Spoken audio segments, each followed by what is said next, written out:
मी ते पाव किलो खजूर घेतलेत, वेलची पूड घेतली, काजू बदामचे तुकडे घेतले, शेंगदाण्याचे तुकडे घेतलेत आणि खोबरं आणि थोडंसं मीठ घेतलं आहे. खोबरं आपल्याला मिक्सरला बारीक वाटून घ्यायचे आणि खजूरसुद्धा आपल्याला मिक्सरला बारीक वाटून घ्यायची. आणि आता आपण एक पॅन ठेवूया गॅसवरती. त्याच्यामध्ये थोडंसं तूप टाकायचे. तूप टाकल्याच्या नंतर ना आपल्याला त्याच्यामध्ये जे काजू बदामचे आपण तुकडे घेतले होते ते टाकायचे आणि ते छान एकदम मंद गॅसवरती आपल्याला परतवून घ्यायचे. तुम्ही खरंच अशा प्रकारे हे लाडू करून बघा. खरंच खूप म्हणजे खूप छान होतात, चवीला एकदम पौष्टिक असतात. खरंच नक्की करा. लहान मुलांसाठी खूप खूप छान आहेत हे आणि मोठ्या माणसांसाठी सुद्धा खूप छान आहेत. एकदा नक्की म्हणजे नक्की ट्राय करून बघा तुम्ही हे.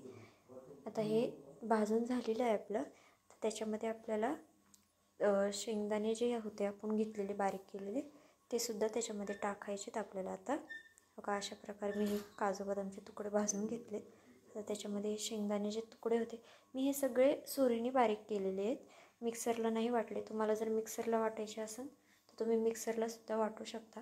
आता ह्याच्यामध्ये थोडंसं तूप ॲड केलं आहे मी. तुम्हाला जर तुपाचं प्रमाण कमी जास्त करायचं असेल तर तुम्ही करू शकता. तुपाच्या ऐवजी तेल जरी वापरलं तरीसुद्धा चालेल आणि सगळ्यात शेवटी तूप टाकलं तरीसुद्धा चालेल तुम्ही. तर हे बघा अशा प्रकारे हे आता आपलं छान असं भाजून झालं आहे. तर आता ह्याच्यामध्ये आपण खोबरं जे मिक्सरला बारीक करून घेतलेलं ते टाकून घेऊयात. मी खोबरं मिक्सरला बारीक केलं आहे. तुम्ही जर किसणीने किसून जरी घेतलं तरीसुद्धा चालेल. आता हे सुद्धा आपण परतून घेऊया. खोबरं टाकल्याच्या नंतर ना खूप जास्त परतायचं नाही आहे, कारण खोबरं जळतं लगेच. आपल्याला अर्धा मिनिटच हे परतून घ्यायचं आहे. तर बघा हे छान असं परतून झालेलं आहे. आता आपण हे सगळं काढून घेऊया.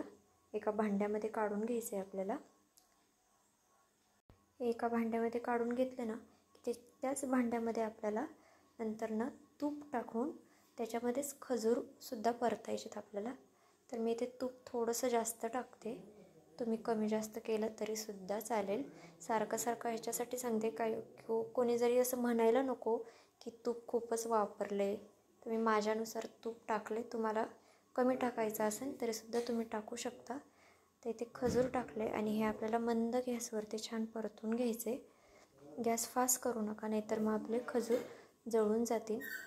छान मी परतून घेते. अशा प्रकारे आपल्याला हे छान परतायचे. हे आपल्या जो काही चमचा असेल कलता असेल त्याला चिटकतं, पण तसंच आपल्याला हे परतून घ्यायचं आहे. तर काही परतत आलेलं आहे आता हळूहळू. तर त्याच्यामध्ये हे ज्यावेळेस परतून होईल ना त्याच्यामध्ये आपल्याला मी मगाशी सांगायला विसरले, आपल्याला त्याच्यामध्ये खसखस ॲड करायची आहे थोडीशी. तर मी ते खसखस घेतली आता थोडीशी, ती ॲड करणार आहे. आणि खसखस टाकल्याच्या नंतर ना आपल्याला हे सगळं एकत्र हलवून घ्यायचं आहे, मिक्स करून घ्यायचं आहे छानपैकी. आणि मग त्याच्यानंतर ना आपण जे मिश्रण जे सगळं मगाशी तुपात जे भाजलेलं होतं ना ते सुद्धा आपल्याला त्याच्यामध्ये ॲड करायचं आहे. आता मी ते मिश्रण जे सगळं तुपात भाजलेलं आहे ना ते सगळं ॲड करते ह्याच्यामध्ये. हे बघा हे मिश्रण आहे, हे मी ह्याच्यामध्ये ॲड करते. आता हे सगळं ॲड केल्याच्या नंतर ना आपल्याला परत ह्याच्यामध्ये थोडंसं तूपसुद्धा ॲड करायचं आहे. तर मी इथं एवढं तूप टाकलं आहे, अर्धा चमचा. आता हे टाकल्याच्या नंतर ना आपल्याला हे सगळं एकजीव करून घ्यायचं आहे, सगळं मिक्स करून घ्यायचं आहे. हे सगळं टाकल्यावरती आपल्याला फारसा वेळ परतायचं नाही आहे. थोडा वेळ 1-2 मिनिट फक्त आपल्याला हे परतून घ्यायचं आहे. फार वेळ परतू नका, नाही तर आपलं सगळं मिश्रण कडक होईल किंवा जळूही शकतं. त्याच्यामुळे आपल्याला 1-2 मिनिटच परतायचं आहे. आणि हां थोडंसं जे मीठ घेतलेलं ते टाकायचे. गोड पदार्थामध्ये मीठ टाकावं, पण जास्त टाकू नका, नाही तर खारट होऊ शकतं. आणि हां आता वेलची टाकायची. वेलची टाकल्याच्या नंतर ना आपल्याला हे सगळं मिश्रण एकत्र हलवून घ्यायचं आहे. आणि मग त्याच्यानंतर ना आपल्याला गॅस बंद करायचं आहे. वेलची टाकल्यावरती सगळं हलवून घेतल्याच्या नंतर ना गॅस लगेच बंद करा, परतत राहू नका. तर हे बघा आता आपली गॅस बंद केला आहे.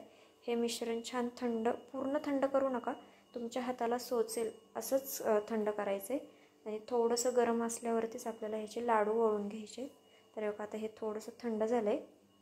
तर आता मी हे सगळं एकजीव करून घेते हाताने. सगळं एकजीव केलं म्हणजे कसे जे आपले ड्रायफ्रूट्स वगैरे जे आपण टाकले होते ना ते एकीका किंवा मग खजूर एकीका असं होत नाही, सगळं मिळून येतं ते. तर आता मी अशा प्रकारे सगळं एकजीव करून घेते. तर आता आपण लाडू बांधून घेऊयात. तर बघा अशा प्रकारे लाडू बांधायचे. खूप इझिली लाडू बांधले जातात, फारसा वेळ लागत नाही. बघा मी तुम्हाला दाखवते कसं बांधायचे लाडू. हे बघा खूप असे छान होतात, चवीला पण खूप छान होतात. तुम्ही खरंच नक्की एकदा ट्राय करून बघा, तुम्हाला खरंच ही रेसिपी आवडेल. आणि चॅनलवरती जे कोणी नवीन असतील त्यांनी प्लीज एक सबस्क्राईब आणि लाईक आणि कमेंटसुद्धा करा.